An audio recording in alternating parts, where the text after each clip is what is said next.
Salut à tous, madame, messieurs, c'est une nouvelle édition, la toute première de la semaine de la revue de Grande Une. Bienvenue à tous et merci d'être des nôtres encore ce matin. La nouvelle expression dans les kiosques parle des exécutions sommaires. Les ONG accusent, Issa Mabakari se défend. C'est le grand titre de la nouvelle expression ce matin. Le ministre de la Communication demande l'implication des militaires camerounais dans cet acte de barbarie perpétré par des hommes en tenue sur 2 femmes et 2 enfants, dont un bébé. L'intégralité même de la réaction du gouvernement, c'est à lire en page 3 ce matin. Le journal parle également de l'invité, Serge Espoir Matomba. Nous avons le devoir de transformer notre société, lui donner une forme et une envergure nouvelle, dit le candidat du PURS, donc à la présidentielle de 2018. C'est en page 9. Le journal parle également des sessions de plein droit. Le conseil électoral à l'œuvre. La première réunion a déjà eu lieu au centre de la concertation, donc l'examen des dossiers, les candidatures de la présidentielle du 7 octobre 2018. C'est en page 3 du journal. Et puis on s'intéresse aussi à la crise anglophone. Mettre fin à la guerre fratricide. Des citoyens se sont prononcés sur la guerre qui décime les populations et même les forces de défense et de sécurité dans les régions du nord-ouest et du sud-ouest. C'est en page 4 de ce numéro qui parle également de la CAN 2019. Douala nourrit l'espoir. Les différents chantiers de la CAN 2019 présents dans la ville de Douala avancent donc à un taux satisfaisant. C'est en page 7 du journal. Intégration est dans les kiosques ce matin, parlant bien entendu de manœuvre électorale au Cameroun, de la campagne des longs couteaux, sur le grand titre du journal, avec la corruption et bien sûr le ralliement de certains opposants à la majorité présidentielle. Bataille féroce pour l'élection du 7 octobre prochain. Et on parle également de la flambée même des violences dans les régions anglophones. Et puis le jeu de massacre sans pitié dans le lendemain, le landerneau donc politique. C'est le dossier proposé par le journal Intégration, partant de la page 4 à la page 11 de ce numéro disponible dans les kiosques, qui s'intéresse aussi à autre chose, parlant de la fusion CEAC-CEMAC. La montée en puissance de la rationalisation. C'est un autre article que je vous invite à lire dans ce numéro également. Le journal du Sahel qui est dans les kiosques parle de la CAN 2019 à Garoua. Il faut sauver le soldat Prime Potomac qui a toujours des problèmes jusqu'ici. C'est en page 3 du journal. Le journal s'intéresse également à d'autres choses, d'autres sujets que je vous invite à lire dans le numéro de ce matin parlant de Garoua. Plus de 200 jeunes formés donc à l'engagement citoyen. Qu'est-ce qu'ils vont faire sur le terrain? C'est à lire en page 11 de ce numéro. Le quotidien Le Messager qui est dans les kiosques aujourd'hui s'intéresse à la politique également, en parlant notamment de la présidentielle 2018. Des opposants battent campagne pour Paul Biya. C'est le grand titre du journal également ce matin. Donc réunis en un clic qu'ils appellent G20. Donc pour dire qu'ils sont derrière le chef de l'État qui a commencé à faire un travail. Ils devront donc l'accompagner dans ce qu'il va donc continuer à faire sur le terrain et pour le bien des Camerounais. Ils pensent ainsi et surtout ramener la sérénité dans les régions anglophones. C'est en page 5 du journal Le Messager de ce matin. Le même Messager parle également du MRC qui porte plainte contre Cavaillé Guédibril. C'est en page 2. Le journal s'intéresse aussi à la crise anglophone, parlant de l'enquête sur les cellules terroristes à l'ouest du Cameroun, des élites administratives, politiques et même économiques dans le viseur de la police. C'est dans le journal disponible ce matin. L'autre journal disponible, c'est Détective qui parle aussi de la présidentielle. L'opposition arme Paul Biya. C'est ce qu'on lit dans le journal, dans le dossier de la page 5 à la page 7. Le même journal s'intéresse à autre sujet que je vous invite à lire également ce matin. Et puis on va retrouver la météo qui est dans les kiosques parlant toujours de la présidentielle. Laurent Esso mobilise le littoral pour Paul Biya. C'est ce qui est contenu dans le journal. De aussi à lire de la page 4 à la page 7. Le même journal parle également de la SEPECAM qui dit prête donc à relever le défi de la présidentielle, parlant du matériel électoral. C'est ce qui est contenu dans le journal. À la une du journal, la météo de ce matin. Et puis toujours dans les kiosques, on va retrouver le quotidien de l'économie qui parle de gouvernance. Paul Biya ignore les femmes dans les nominations qu'il a engagées, en tout cas parlant des secrétaires généraux, aucune femme. Et là, le journal fait savoir que la parité genre reste donc un simple slogan dans notre pays. Il faut véritablement sauver l'honneur des femmes également en les nommant aussi. C'est ce que propose le journal comme dossier ce matin. C'est à lire dans le numéro disponible. Le journal L'Info Matin parle de la présidentielle 2018. 20 partis de l'opposition soutiennent Paul Biya. C'est le dossier à lire en page 2. Et même le journal qui parle du scrutin du 7 octobre prochain Les Bleus du 7 octobre, passés au scanner par ce numéro aussi disponible dans les kiosques ce matin. Et on va poursuivre avec le soir hebdomadaire qui pose une question importante parlant de la présidentielle 2018.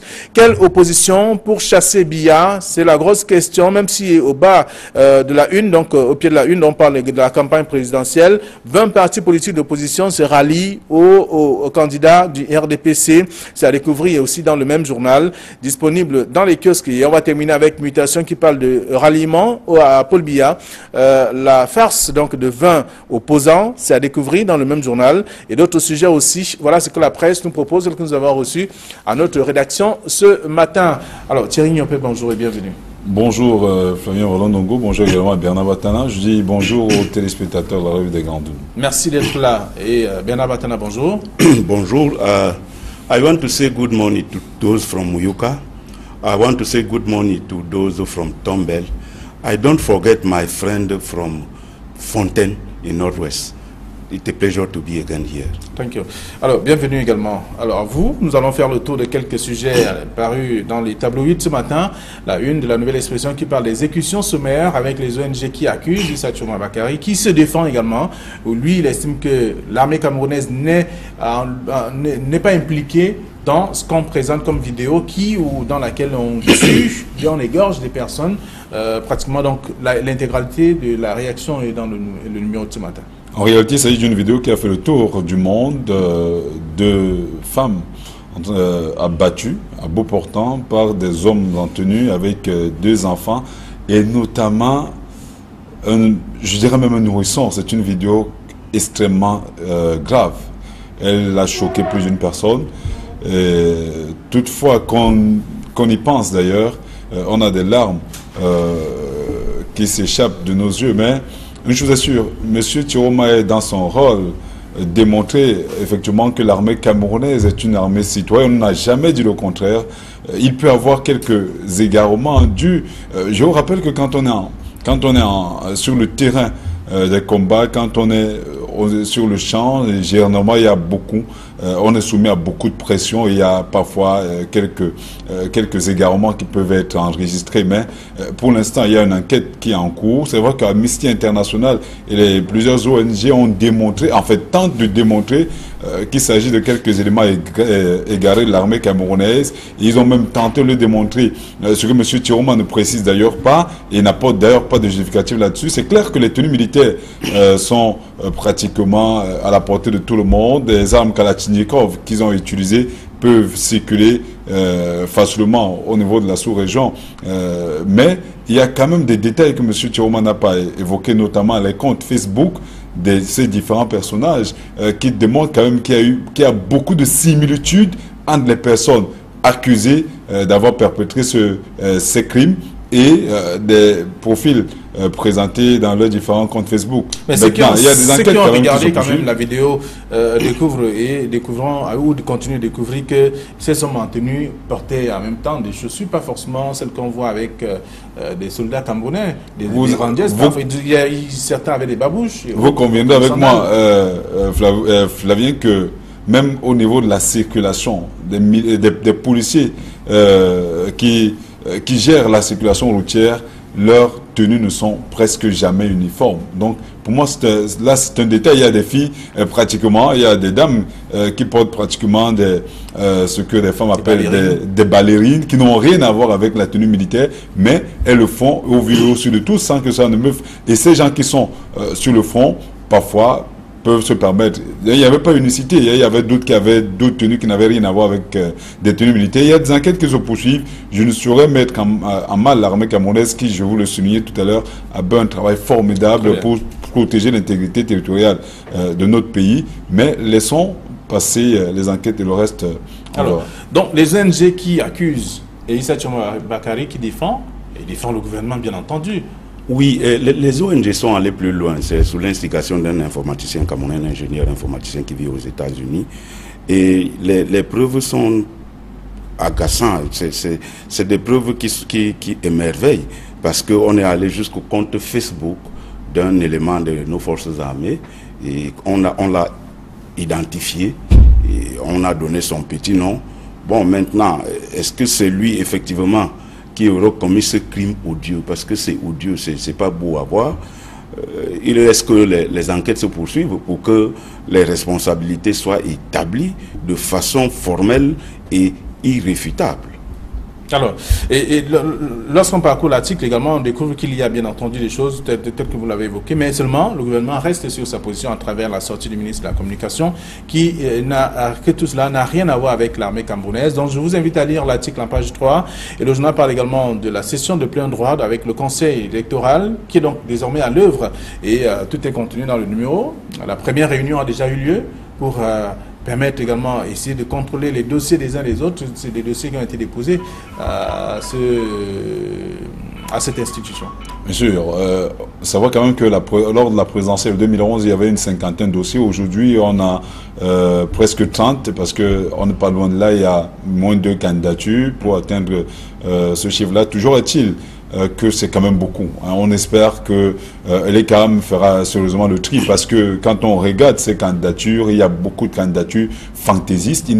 Je suis convaincu qu'il n'y aura pas plus de 10 dossiers retenus au cours de cette campagne électorale. Il y a beaucoup de personnes qui ne sont pas représentées par au moins un conseil municipal parmi les candidatures qui ont été déposées, et des personnes qui n'ont même pas encore réuni les 300 signatures exigées par la loi fondamentale. Maintenant, est-ce que ces gens réussiront s'ils n'ont pas pu le faire pendant les 7 années précédentes? Est-ce que ces gens réussiront ce tour de force de faire en une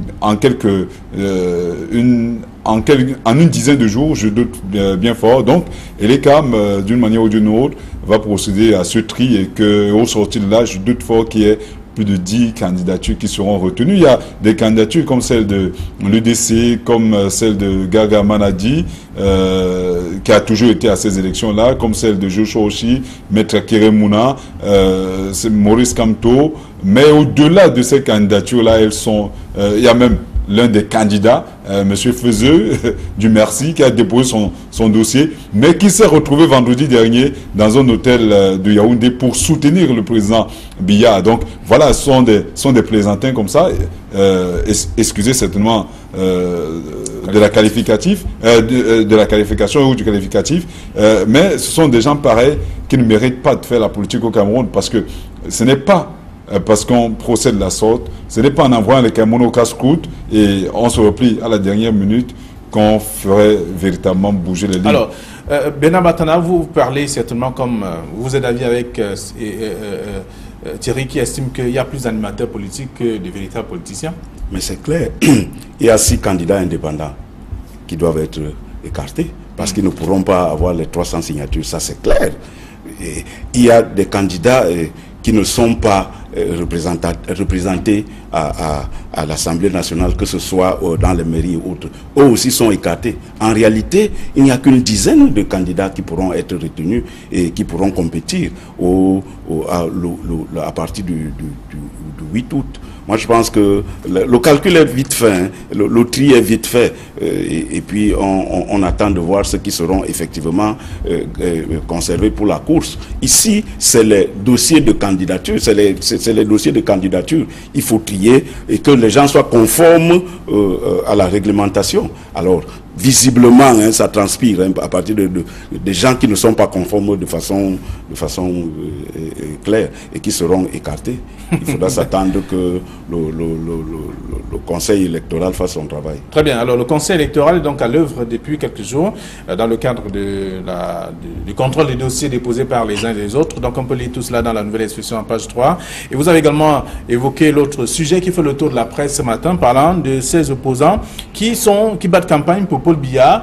On observe que dans le quotidien Le Messager de ce matin, parlant de la présidentielle, des opposants battent campagne pour Paul Biya. On lit également à la une de l'autre journal, qui est bien sûr le journal Info Matin. Ils sont 20 partis politiques de l'opposition qui soutiennent Paul Biya. Ce sont là des informations, mais seulement avec une question à la clé. Mutation également qui parle aussi de la farce de 20 opposants, et une question que se pose le soir hebdomadaire: quelle opposition pour chasser Biya aujourd'hui? Oui, et effectivement, quelle opposition pour chasser Biya? Il y a 20 partis de l'opposition, les responsables des partis de l'opposition qui se sont déclarés pour le soutien du candidat Paul Biya, qui est le candidat d'un parti politique. Mais sur cette déclaration, il y a des curiosités sur la forme. Sur la forme en tant que parti politique. Est-ce qu'ils ont consulté la base? Est-ce qu'ils ont été mandatés par leur base militante pour dire que allez poser un acte qui engage le parti? On se demanderait, voilà la première question qu'il faut se poser. Est-ce que ces chefs, en tant que leader de parti politique, est-ce qu'ils ont interrogé la base? Ils disent qu'ils soutiennent le candidat Paul Biya. Mais ils soutiennent à base de quoi? On n'a pas encore commencé avec la campagne électorale pour que le RDPC déroule. Ils ne peuvent pas anticiper sur ce qu'on ne connaît pas. Quel est le programme politique qu'ils soutiennent? Ils disent qu'ils viennent soutenir Paul Biya. Mais il a un programme politique. Le président de la République, en tant que candidat d'un parti, a un programme politique qu'il va soumettre à l'appréciation des électeurs. Alors c'est à partir de ce programme politique qu'on peut dire qu'on soutient ou pas un candidat. Voilà la deuxième incongruité de ces 20 partis politiques qui soutiennent Paul Biya. L'autre congruité, c'est qu'eux-mêmes, ils ont confessé qu'ils ont échoué. Qu'ils ont échoué parce que l'opposition a échoué. Non, ce n'est pas l'opposition qui a échoué, c'est eux qui ont échoué. Or, on ne peut rien attendre de celui qui a échoué. Ça, à l'évidence. Vous dites que vous avez échoué, ça veut dire que vous n'avez rien à apporter à celui qui se présente aujourd'hui. Ça, c'est une analyse que je fais. Parce qu'ils ont confessé eux-mêmes qu'ils ont échoué. On connaît les hommes politiques qui, après avoir échoué, ont quitté le navire. On connaît Ndjekam Tchameni qui a été candidat à l'élection présidentielle parce qu'il a trouvé qu'il n'y trouve pas son compte, il est parti. Moi, je pense qu'il serait de bon ton de partir. Or, finalement, c'est une offre politique qu'ils font au RDPC. Il faut dire que cette offre sera examinée avant d'être acceptée. Parce que cette offre politique sera examinée sur le poids politique des uns et des autres. De quoi pèse-t-il? Qu'est-ce qu'ils apportent comme électeurs au RDPC? Pour que le RDPC les prenne au sérieux. À l'évidence, il semble que non. Finalement, leur action se résume à leur seule 20 voix. Très bien. Alors, Thierry Yopé, l'opposition est-elle opposée? Mais il est clair que si vous avez une opposition qui tourne autour de 20 formations politiques, Bernard Badan a souligné tout à l'heure que ces partis politiques se sont réunis comme par extraordinaire à Yaoundé. Ce n'est pas possible. Je continue à croire qu'il y a eu un travail de fond au niveau même du gouvernement camerounais, au niveau des proches du président Biya, pour réussir la prouesse de réunir ces 20 partis politiques, parmi lesquels certaines formations politiques qui étaient notamment à la présidentielle de 2011 et qui ont lamentablement échoué. Je ne citerai pas des noms de ces formations politiques ici, certainement pour ne pas les égratigner, mais il est clair que parmi ces gens, il y a des gens qui ont assumé leur choix. Il y a Maître Jean de Dieu Momo, il y a notamment un autre, le président, je crois, Aimé Justin Fougoum, du Parti Vert pour la démocratie au Cameroun. Ils sont nombreux comme ça. C'est très virulent d'ailleurs, voilà, contre le parti au pouvoir, mais finalement qui retourne la veste. Il y a également un autre, Banakani, qui a même été reçu ce matin, je crois, sur les ondes de Radio Equinox. Ce sont des gens qui, d'une manière, ont clairement assumé leur choix. Ils ont confessé avoir échoué et face au président Biya, qui représente une véritable machine électorale, ils ne pouvaient pas faire grand-chose. Et maintenant, par rapport aux velléités sécessionnistes, par rapport aux attaques de toutes parts auxquelles le Cameroun est en proie, ils ont estimé d'une manière ou d'une autre qu'il est plus qu'urgent de se mettre ensemble autour du président Biya, qui est garant de la paix, disent-ils, et qui a suffisamment apporté du sien pour permettre au Cameroun de vivre, d'être ce îlot de paix dans un océan de ténèbres ou de troubles. Mais cela ne suffit pas, il faudrait lui dire. Quel est leur véritable poids politique? Bernard l'a souligné tout à l'heure. Est-ce qu'ils ont réuni la base pour arriver à cette décision-là de manière unilatérale? On l'a écouté encore hier lors du grand meeting organisé par le roi Esso à la maison du parti de Bounandio. Ces gens sont revenus pour présenter leurs argumentaires. Les arguments qui les ont poussés à faire ce choix. Mais on continue à croire que l'opposition camerounaise à montrer la voie. Elle peut se réunir. Il y a quand même 20 personnes qui sont réunies. Pourquoi ces 20 personnes ne se sont pas réunies cette fois-là pour faire bloc au sein de l'opposition véritable? Alors, vous avez parlé de quelque chose, le poids politique de chaque parti politique, de ces différents partis politiques. Aucune voix n'est à négliger dans une élection. Je peux vous le dire, je l'ai vécu à de la deuxième, il y a en 2007, une seule voix a fait basculer les tendances. Donc, aucune voix n'est à négliger. Parce que même ces gens ont des familles, ces familles peuvent voter pour le candidat. Donc, ces gens pouvaient se réunir autour d'une opposition véritable, notamment à partir... maintenant, mais de quelle opposition? Vous l'avez souligné tout à l'heure. Il y a Maître Akere Mouna. Est-ce qu'il accepterait de rentrer dans les 20? Non, de s'unir derrière notamment un homme comme Joshua aussi. Est-ce que Joshua le ferait pour Maurice Kamto? Est-ce que les uns et les autres le feraient pour Cabral Libi? Voilà la véritable question. Il faudrait justement que l'opposition finisse par accepter que d'aller toujours en victime résignée, mais apprennent à faire véritablement corps. Peut-être à partir de là, il est possible de vaincre le candidat Biya. Alors, lorsque Thierry parle, on pense à une coalition, par exemple. Est-ce que c'est possible aujourd'hui? Oui, pour des partis qui ne font pas partie des 20 qui sont derrière, qui soutiennent Paul Biya, le reste en tout cas, est-ce que ces autres partis politiques de l'opposition peuvent également se mettre ensemble pour faire plutôt le sens inverse? Mais il faut dire que la coalition, le parti, ce n'est pas une panacée.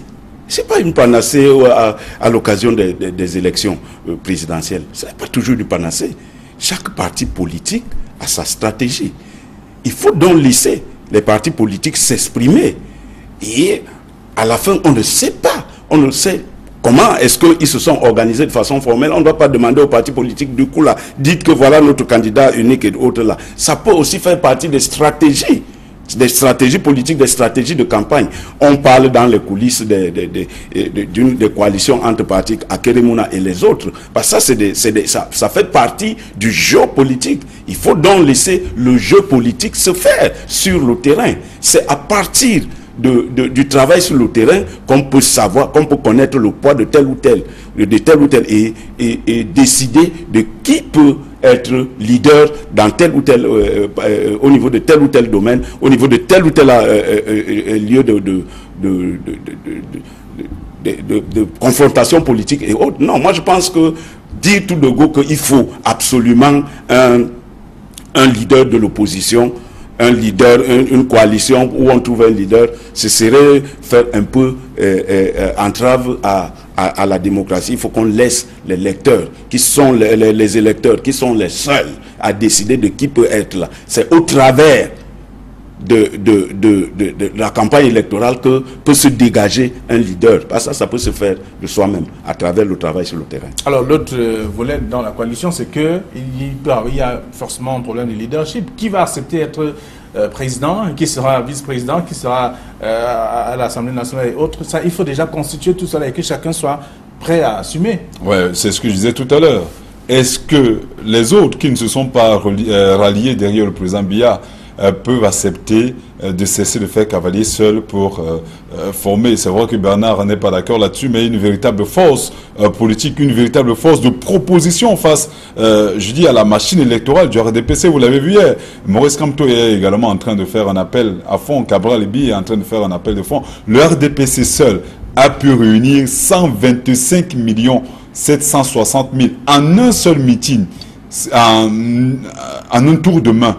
Est-ce que les autres formations politiques peuvent aller jusque-là? Parce qu'une campagne électorale, voyez-le aux États-Unis ou en France, coûte excessivement cher. Est-ce qu'ils ont suffisamment de moyens pour se déployer sur l'ensemble des 10 régions du Cameroun?